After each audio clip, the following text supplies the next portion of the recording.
Buenas chicos, bienvenidos nuevamente a este inicio de este cuatrimestre. Les habla la profesora Marturet. Lo que vamos a ver en todo lo que es este cuatrimestre es la materia de farmacología. Bueno, en la clase del día lunes la profesora ya les estuvo em, comentando cómo es el programa. En uno de los foros que se le dejó en el aula, se encuentran unas indicaciones de cuáles son los requisitos que nosotros vamos a pedir para la regularización de la materia de este cuatrimestre, ¿sí? Vamos a ser bastante estrictos, ya que está bien en el cuatrimestre pasado, nos estuvimos acomodando un poquito con respecto a todo lo que es esta modalidad virtual, pero bueno, eh, ya creo que no, les digo que estamos hechos, que nos voy a incluir, tanto a ustedes como a nosotras, en cuanto a lo que es la modalidad virtual, pero bueno, vamos a ir haciéndolo un poquito más a menos y no por ahí tanto a los ponchazos como fue en el primer cuatrimestre. Bien, hoy lo que vamos a ver es más que nada todo lo que se basa en un poco de conceptos de la farmacología en general y vamos a ver lo que es la farmacodinamia, ¿sí? Bien, la farmacología en sí es la ciencia que estudia las sustancias químicas que son utilizadas para prevenir, diagnosticar y tratar enfermedades.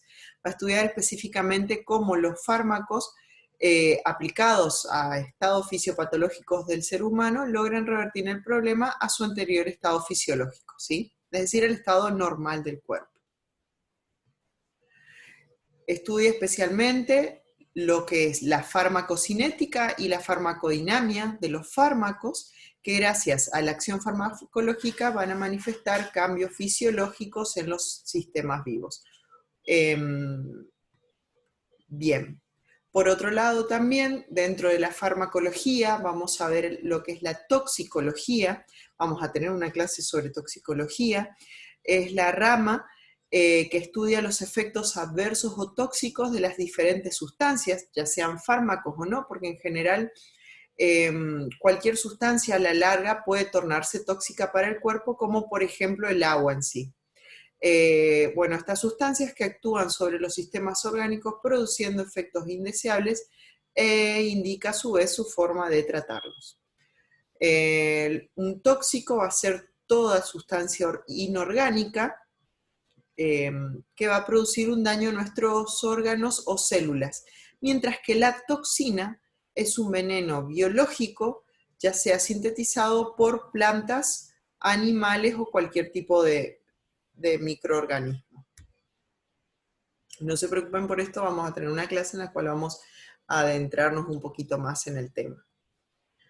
Bien, dentro de otros los conceptos a tener en cuenta es el concepto de droga. Fíjense que dice que es cualquier agente químico que va a afectar los procesos fisiológicos o bioquímicos de los seres vivos, pudiendo producir efectos benéficos o adversos, ¿sí? Fíjense que nosotros muchas veces utilizamos el término droga, ya sea para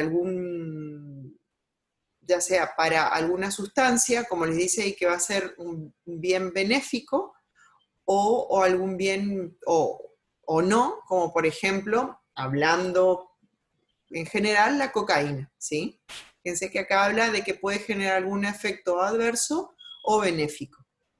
Mientras que el fármaco o medicamento en sí va a ser la sustancia o la molécula, ya sea en el estado de la materia que presente, fíjense, sólido, semisólido, líquido, gaseoso, estos los estados de la materia habrán visto en bioquímica, que al entrar en contacto con nuestro cuerpo, va a alterar de alguna manera, ya sea inhibiendo, estimulando o reemplazando, las funciones en los diferentes órganos mediante las interacciones a nivel celular y molecular, provocando producir efectos paliativos o benéficos sobre los pacientes. Fíjense entonces que la diferencia con la droga, que es como un término más general, habla tanto de efectos benéficos o no, mientras que cuando hablamos de un fármaco o medicamento, siempre que se lo dé en la dosis adecuada, va a generar efectos paliativos o benéficos, ¿sí? Bien, esa vendría a ser la gran diferencia entre los dos términos en cuanto a lo que es la farmacología. Bien, por otro lado vamos a tener en cuenta también que dentro de lo que es los fármacos los podemos encontrar con diferentes nombres. Los tres nombres por los cuales los podemos llegar a encontrar, con los que ustedes van a trabajar generalmente, o hasta a su vez, si alguna vez fueron a la farmacia, le pudieron haber ofrecido otro tipo de medicamento con otro nombre, ¿sí? Entonces, dentro de estos tres nombres que podemos identificar a los medicamentos, tenemos el nombre químico, como les dice ahí, va a hacer referencia a la estructura química y está sujeto a la nomenclatura internacional y carece de utilidad para el que las prescribe, como por ejemplo el ácido acetil salicílico. ¿Sí? El ácido, 7-hidroxi, si no me equivoco, era acetilsalicílico, cuyo nombre comercial ustedes lo conocen como vallaspirina, ¿sí? Fíjense, el nombre comercial es el nombre establecido por cada laboratorio o casa productora, y el nombre genérico es el nombre que selecciona la OMS para que el medicamento sea reconocido mundialmente. Entonces, el nombre químico, como les dije, es el ácido acetilsalicílico.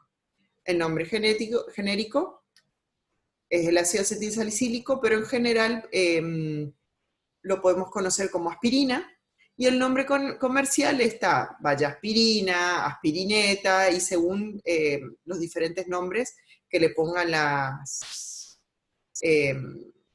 droguerías y los laboratorios. ¿Por qué es importante tener en cuenta esto? Porque muchas veces esto y la cantidad que nos prescriben, porque muchas veces podemos ir a la farmacia y en la farmacia el farmacéutico le dice, no, no tengo este específicamente, supongamos, no tengo vallaspirina, tengo, no sé, ahora no me estoy recordando algún nombre que sea que compita, digamos, con vallaspirina, porque es del laboratorio Bayer, por ejemplo, vallaspirina, pero tengo fulanito de tal que es aspirina, que tiene la misma cantidad, tiene el mismo nombre químico, ¿sí? El mismo principio activo también se lo denomina, y de esa manera les pueden vender muchas veces ese tipo de medicamentos que generalmente tienen otro costo más bajo, ¿sí?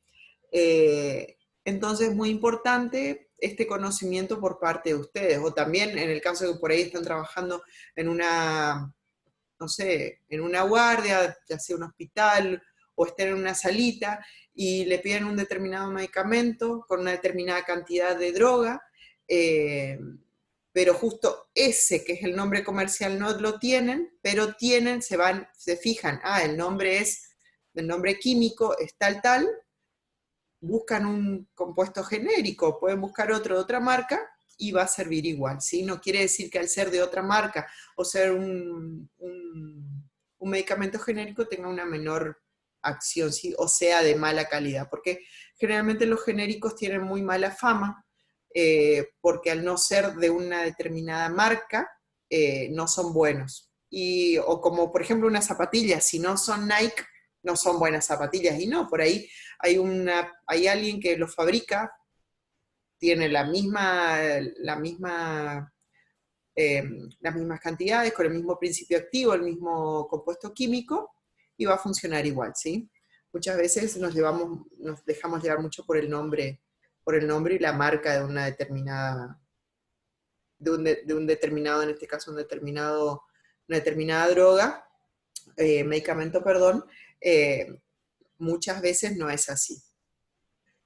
Bien, otro concepto muy importante es el concepto de placebo, que es una sustancia inerte, disfrazada de medicamento, utilizada para explorar los efectos psicológicos de un tratamiento. Los placebos generalmente son los que se utilizan en los ensayos clínicos, cuando se va a sacar un determinado medicamento,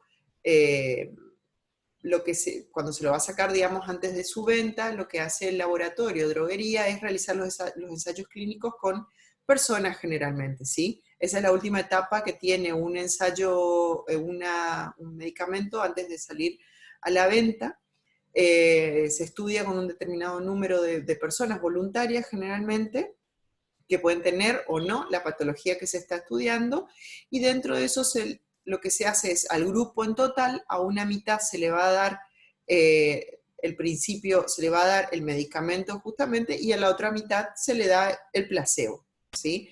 A todo esto, las personas dentro de los estudios clínicos no saben cuál es el placebo y cuál vendría a ser, si está recibiendo, perdón, el medicamento o el placebo.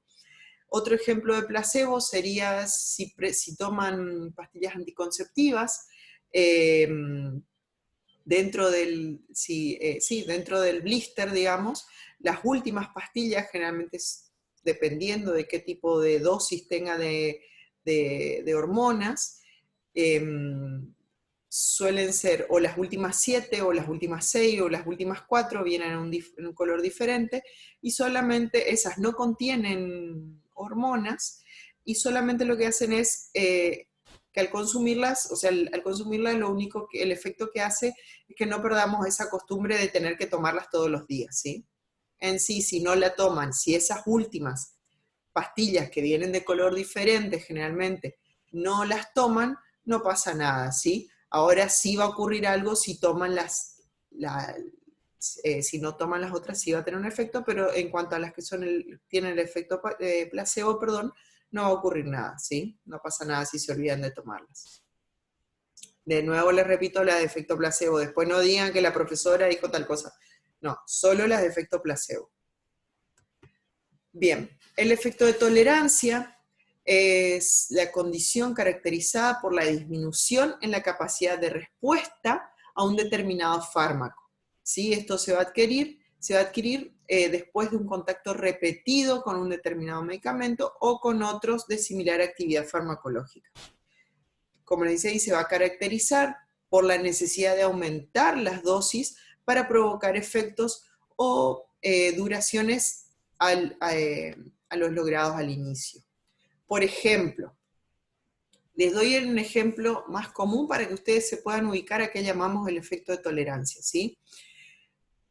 Probablemente la mayoría de ustedes toman alcohol, ya sea cerveza, vino, alcohol, o no. Pero para los que toman alcohol, por ejemplo, la primera vez que habrán tomado alcohol, con tomar un vaso o tomar medio vaso, se habrán sentido mareados, habrán sentido ese efecto que produce el alcohol, ¿sí? De ese estado de relajación, nuevamente de mareo, o el estado de felicidad, dependiendo de cómo a cada uno le surte efecto el alcohol, ¿sí?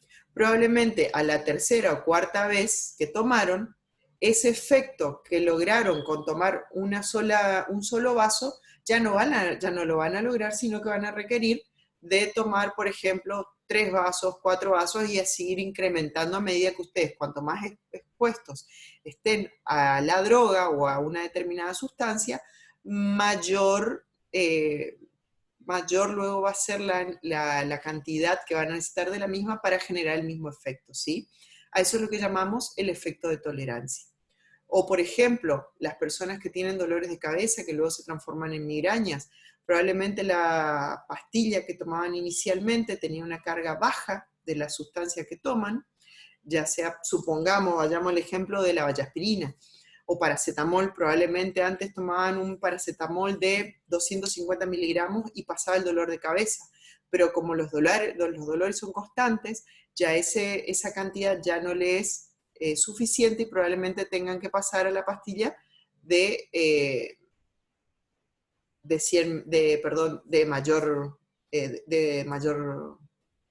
más miligramos, ¿sí? Ese es el efecto de tolerancia. Lo vamos a ver también en toxicología junto con los conceptos de abstinencia también. Bien, como les dije, vamos a ver, la farmacología trata también sobre la farmacocinética, estudia lo que el organismo le hace a un fármaco desde el momento que se administra una determinada dosis, pasa a la circulación, aparece el efecto terapéutico o tóxico, se depure, y para esto lleva varios procesos físico-químicos, que son los llamados procesos farmacocinéticos, que son los de absorción, distribución, biotransformación y excreción. Esto lo van a ver en la próxima clase con la profesora Rico.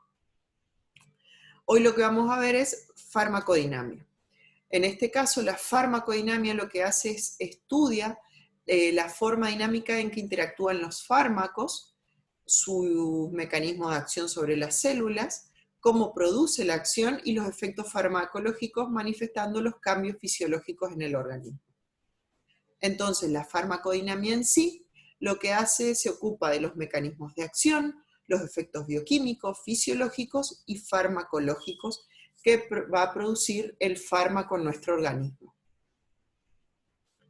Bien, es importante diferenciar en este caso estos conceptos. Por un lado, la acción farmacológica es lo que va a producir la droga. Por ejemplo, si se trata de un analgésico, si produce somnolencia o alguna estimulación a nivel del sistema nervioso. ¿Qué es el efecto farmacológico en sí? Lo que podemos ver, ¿sí? Ya sea clínicamente o a través de algún otro estudio. Como por ejemplo, ustedes tomaron la acción del fármaco era ser analgésica. Bien, el efecto farmacológico del fármaco, en ese caso, es que calme el dolor, que produzca sueño, o, por ejemplo, si se trata de un diurético, estimular la diuresis, ¿sí? Eso sería el efecto farmacológico. Y por otro lado, el mecanismo de acción farmacológica es cómo hace la droga para producir la acción que está generando, por ejemplo, que sea un analgésico, y manifestarse con los efectos determinados. Como por ejemplo, ¿cuáles pueden ser los mecanismos de acción? Puede ser un mecanismo de acción específico, es decir, que actúe sobre receptores, ya sea la adrenalina, por ejemplo, o antihistamínicos, o inespecíficos, donde no se conoce, digamos, el mecanismo de acción y es más que nada tiene un mecanismo de acción general en el sistema, y ese es el caso, por ejemplo, de los anestésicos generales y los tranquilizantes. Bien, para que se produzca para que se produzca todo esto que acabamos de decir, requerimos de que el fármaco se una a alguna parte de la célula para producir estas respuestas, o para producir estos efectos o los mecanismos, el efecto farmacológico y los mecanismos de acción, ¿sí? Para ello, las células presentan, ya sea en su membrana o en su interior, receptores. Los receptores generalmente son estructuras proteicas específicas, ya sea para la droga o para una sustancia química en especial. Los fármacos, como les dije recién, pueden estar ubicados a nivel de la membrana celular o intracelular, o a nivel intracelular, como será en el citoplasma, o también a nivel del núcleo celular, o puede encontrarse también dentro del núcleo de la célula, el receptor, dependiendo del tipo de fármaco. Sí, acá tenemos algunos ejemplos. Fíjense, ahora más adelante vamos a ver un poquito más de esto, pero dentro de los receptores a nivel de membrana, vamos a tener los que son de canales iónicos activados por ligando, tenemos receptores acoplados a proteína G y receptores ligados a quinasas. Estos vendrían a ser los casos. Y por otro lado, como les dije, los receptores nucleares, intracelulares, pueden estar, a nivel del citoplasma, y ejemplo de este un receptor nuclear. Fíjense que en este caso tenemos el receptor que se va a unir a la molécula correspondiente, y de ahí se activa permitiendo el ingreso de los iones, produciendo ahí el efecto, la activación y el ingreso de los iones produce ya sea una hiperpolarización o despolarización de la membrana que permite que ingresen iones con otras cargas, ¿sí? Y de esa manera se ejerce el efecto celular. Por otro lado, los acoplados a proteína G, el receptor se une a la molécula, digamos, específica, va a activar la proteína G, produciendo una activación directamente de un canal, como son los canales iónicos, o la activación de segundos mensajeros que van a ser los que van a ejercer que van a ser los encargados de producir ya sea liberación de calcio, fosforilación de proteínas u otro mecanismo que produzcan los efectos celulares, ¿sí? Todos estos son procesos un poco más complejos. No nos vamos a detener mucho en cada uno de estos procesos, pero me interesa mucho que sepan que existen y cómo se llaman, porque los van a leer y los van a ver a través de cada uno de los grupos de fármacos que vayamos viendo. No específicamente los 4, sino que por separado van a ir apareciendo según la célula en la cual actúe el fármaco, ¿sí? Y los receptores a nivel nuclear o citoplasmático generalmente ingresan al núcleo, donde se encuentra el receptor, actúan a nivel del ADN, produciendo la transcripción del gen que requieren para producir en sí el efecto celular y por ende el efecto farmacológico que vamos a terminar viendo. Por ende, para que se produzcan esos mecanismos de acción, para ir redondeando, requerimos de un receptor, el cual se va a unir a ese fármaco y va a desencadenar una determinada reacción dentro de la célula para producir generalmente ese efecto y por ende el efecto farmacológico que vamos a ver nosotros. Para que se produzca esa unión entre el receptor y la molécula, ya sea farmacológica o no, porque puede ser una sustancia del cuerpo, el fármaco, se requiere de los conceptos, se requiere que ese fármaco, junto con ese receptor, tenga afinidad y eficacia. Entonces, por eso vamos a hablar de los términos de afinidad y eficacia. Afinidad va a ser la capacidad que tiene el fármaco de interaccionar con el receptor específico y formar enlaces, es decir, de unirse específicamente, ¿sí? Es como por así decirle que tiene la llave, es como una llave que va a ingresar a una determinada cerradura, ¿sí? Ahora, la eficacia o actividad intrínseca es la capacidad de producir la acción fisiofarmacológica después de la fijación o unión al fármaco, es decir, que se produzca una determinada respuesta. Volvemos de nuevo al ejemplo que le di recién de la llave y la cerradura. Ustedes muchas veces colocaron una llave en una determinada cerradura, intentaron abrir y abrieron la puerta. Eso sería afinidad y eficacia. ¿Está? Lo mismo ocurre con el fármaco y el receptor. Si el fármaco se puede unir directamente al receptor, hay afinidad, y si a su vez puede producir o desencadenar una respuesta, hay eficacia. Entonces, se dice que ese fármaco es afín y eficaz. Podemos hablar de eso. Siempre hablando de la relación fármaco-receptor. Entonces, ahora, si ustedes colocan la llave, pero no abre, ese fármaco es afín, pero no es eficaz, dependiendo del tipo a su vez de acción que queremos, pero para que tengan una idea de afinidad y eficacia. ¿Qué características tiene que tener este receptor? De nuevo, la afinidad y eficacia, fundamentales, la capacidad de unión entre un fármaco y un receptor específico, y la eficacia, la capacidad para producir la acción fisiofarmacológica, es decir, la acción para la cual ese fármaco lo estamos tomando. Relacionando a su vez la afinidad y la eficacia de los fármacos, podemos hablar de fármacos agonistas. Un fármaco agonista es aquel que tiene afinidad y eficacia. Como le dije recién, colocamos la llave en la cerradura, abre la puerta, perfecto, eso sería un fármaco agonista. Un fármaco antagonista sería el que tiene afinidad pero no eficacia, es decir, si la idea es abrir la puerta, yo coloco la llave, tiene afinidad, pero no gira, por ende no es eficaz, ¿sí? No podemos abrir la puerta. Podemos hablar de un agonista parcial, que puede tener afinidad y cierta eficacia. Podemos tener fármacos que sean agonistas y antagonistas, donde uno va a tener mayor afinidad, en ese caso, por el receptor. Y tenemos a su vez los agonistas inversos, donde la afinidad tiene afinidad y tiene eficacia, pero con una acción inversa. Muchas veces queremos que el fármaco que se una no ejerza la célula no produzca la acción que generalmente siempre está produciendo, sí, porque generalmente eso es lo que está provocando algún efecto que no es normal en nuestro cuerpo, entonces damos ese fármaco que se va a unir y va a ser eficaz, ya que no quiere que la célula ejerza el efecto que generalmente está ejerciendo, ¿sí? Bien. Volvemos lo mismo que venimos diciendo desde hoy, vamos a decir que un fármaco es agonista cuando puede unirse al receptor y desencadenar una respuesta.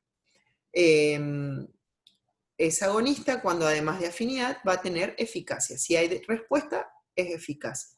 Y por otro lado, el agonista parcial posee afinidad por el receptor, pero va a desencadenar una respuesta menor que la del agonista puro.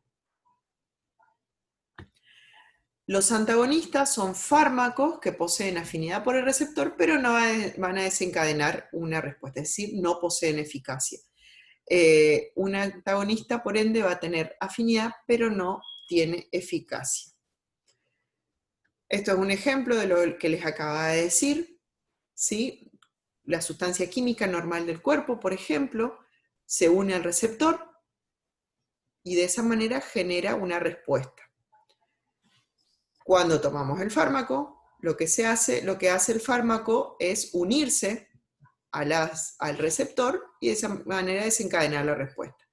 Mientras que el fármaco antagonista se une al receptor, pero no tiene eficacia ya que evita que se una el fármaco y de esa manera, el fármaco, la sustancia química que se está tomando y de esa manera evitar la respuesta. Bien. Bueno, continuamos. Entonces, un receptor farmacológico, los receptores farmacológicos en sí, un fármaco puede unirse a una molécula produciendo una modificación en ella y originar cambios en la actividad celular, ya sea estimulando o inhibiéndola. Por ende, los receptores farmacológicos son las moléculas con que los fármacos son capaces de interactuar selectivamente, generándose como consecuencia de ello una modificación en la función celular. Nuevamente, mientras que el fármaco es la sustancia capaz de modificar la actividad celular, y de esta manera se afirma que el fármaco no origina un mecanismo o reacciones desconocidas por la célula, sino que se limita a estimular o inhibir los procesos propios de la célula. Para ello se va a asociar a moléculas celulares con las que pueda generar uniones reversibles. En este caso es el receptor. Era el receptor. A su vez, las células van a expresar una cierta cantidad de receptores según la función que posean o según el momento en el que esté pasando o lo que esté ocurriendo en el cuerpo, ¿sí? El número de receptores y su reactividad son susceptibles de modularse, es decir, según el efecto que nosotros queremos generar en el cuerpo, eso lo podemos modular, ya sea de manera que el cuerpo responda a esa acción del fármaco o lo modulamos justamente con la introducción del fármaco. Bien, los 4 tipos de receptores para mensajeros químicos son los receptores asociados a canales iónicos, asociados a proteína G, los tirosinquinasa y los que poseen afinidad por el ADN. Esta parte en especial de la clase, como les había comentado cuando les mostré los receptores de membrana y los nucleares, a mí me interesa más que nada que ustedes sepan que están y tengan idea por ahí del funcionamiento en general y no específico. No quiero tampoco que esto se lo estudien de memoria. Tampoco esto no es pregunta de parcial, pero ni de final. Pero es importante que lo sepan nuevamente y que por lo menos tengan idea. Esto no quiere decir que, bueno, esto no importa, sino que es importante porque nuevamente ustedes van a leer y se van a adentrar en los diferentes grupos de fármacos, donde van a hablar mucho de estos tipos de receptores, y quiero que sepan que existen y que no les parezca un nombre chino a la hora de leerlos, porque otro consejo y otra cosa muy importante, van a empezar a leer y a escuchar términos que van a ser un poco más complicados, por ende yo les voy a pedir por favor que así las palabras que ustedes no entiendan se armen como un glosario, es decir, como un mini diccionario de las palabras que ustedes no vayan entendiendo. Entonces, no sé, tirosinquinasa, busquen qué es la tirosinquinasa. Tirosinquinasa, 2 puntos, enzima o proteína que, bla, bla, bla. ¿Está? Porque les repito, van a tener, o por ejemplo, hoy más adelante, perdón, más atrás en una de las diapositivas, emético. ¿Qué es qué es emético? ¿Qué es ese efecto emético? Emético es tal, 2 puntos, ta, ta, ta. ¿Se entiende? Prurito. ¿Qué es prurito? Prurito es bla, bla. Les digo porque vamos a empezar a ver todo ese tipo de términos que no van a ser términos que los van a ver solamente acá o en una determinada clase, sino que los van a empezar a escuchar durante el resto de toda su carrera como enfermeros. Bien, entonces de nuevo, no me interesa que estudien esto ni que lo sepan de memoria, pero sí me interesa que sepan que existe y que no son nombres raros que van a aparecer en los próximos ejes temáticos, ¿sí? Bien, vamos a empezar con los receptores asociados a canales iónicos. Un ejemplo de esto es el receptor asociado a los canales de sodio. Es un receptor muy conocido, muy visto en vamos a verlo en varios capítulos, implicado principalmente, como les dice ahí, en la neurotransmisión sináptica rápida. El canal se abre a los mensajeros de la unión del ligando. El canal se abre a los milisegundos de la unión del ligando. Ejemplo, el receptor nicotínico para acetilcolina, el cual forma un canal permeable que permite para el sodio, ¿sí? Como les dice, se unen dos moléculas de acetilcolina a las subunidades alfa. Este es el receptor en sí. Fíjense, presenta todas estas estructuras, estas subunidades. Esta es una subunidad beta, alfa, si no me equivoco, esta es gamma. Como les dice ahí, se van a unir dos moléculas de acetilcolina a las subunidades alfa, permitiendo así la apertura del canal. Es decir, acá se va a unir una molécula de acetilcolina y acá otra, y lo que va a hacer es permitir la apertura del canal, permitiendo el ingreso del sodio, el ingreso del sodio, perdón. Hay dos tipos de estos receptores, a nivel muscular y a nivel neuronal. Los otros tipos de receptores que teníamos son los acoplados a proteína G. Estos generalmente están relacionados en una transmisión rápida o sea, en la transmisión del mensaje y por ende generando una respuesta rápida. Como les decía, hay una respuesta en segundos. Dentro de estos receptores vamos a tener receptores muscarínicos, adrenérgicos, dopaminérgicos, serotoninérgicos y receptores de los opioides. ¿Cómo van a funcionar en sí los receptores de proteína G? Hoy vimos un poquito. Fíjense que este es el espacio extracelular y este es el intracelular. Este es nuestro receptor que se va a unir al ligando, en este caso, un fármaco. Está la proteína G y de este lado y el sistema efector inactivo, ¿sí? La proteína G siempre va a activar o a un canal iónico o a un sistema efector de segundos mensajeros. Cuando el receptor se une al ligando, va a activar directamente al sistema, digamos, receptor de la proteína G, que lo que va a hacer es, va a activar a este sistema efector que se encontraba inactivo, y de esa manera desencadenar la respuesta en las células, ¿sí? Esto es de manera simple y rápida. Dentro de esto hay un montón de mecanismos de enzimas, de energías, de ATP, GTP, que liberan energía, aceptan energía, y en cuanto a energía, cuando hablamos de moléculas de ATP o moléculas ATP, GDP, así, en general. Por eso les digo de una manera resumida.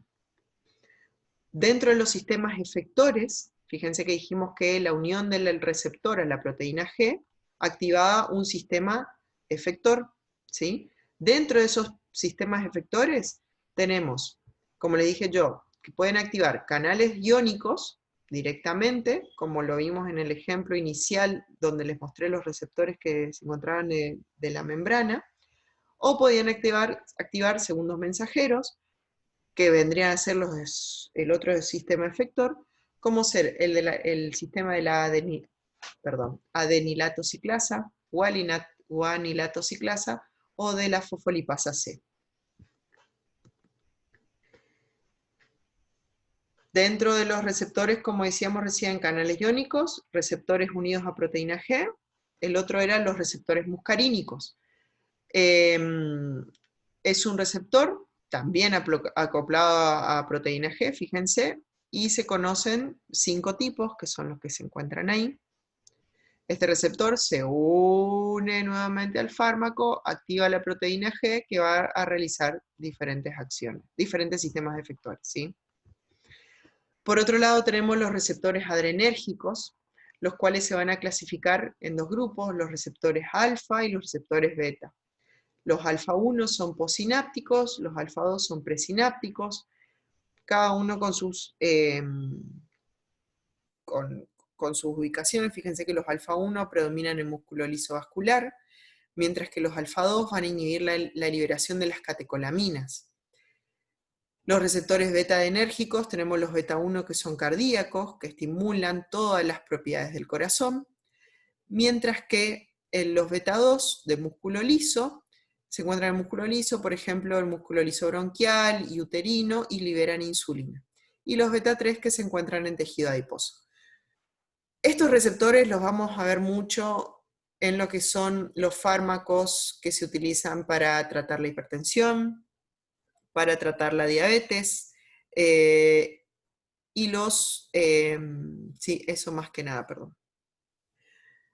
Los van a escuchar mucho y los vamos a ver como estimulantes o inhibidores de los receptores beta, de los receptores alfa. Por ende, por eso es mi interés de que conozcan que existen y por qué, ¿sí? Porque necesitamos de estos receptores para producir el efecto, para que se produzca el mecanismo de acción del fármaco y por ende poder obtener el efecto, ¿sí? Dentro de estos receptores adrenérgicos, fíjense, también están acoplados a lo que es la proteína G, y les dejo acá un ejemplo. Fíjense que, bueno, el sistema efector,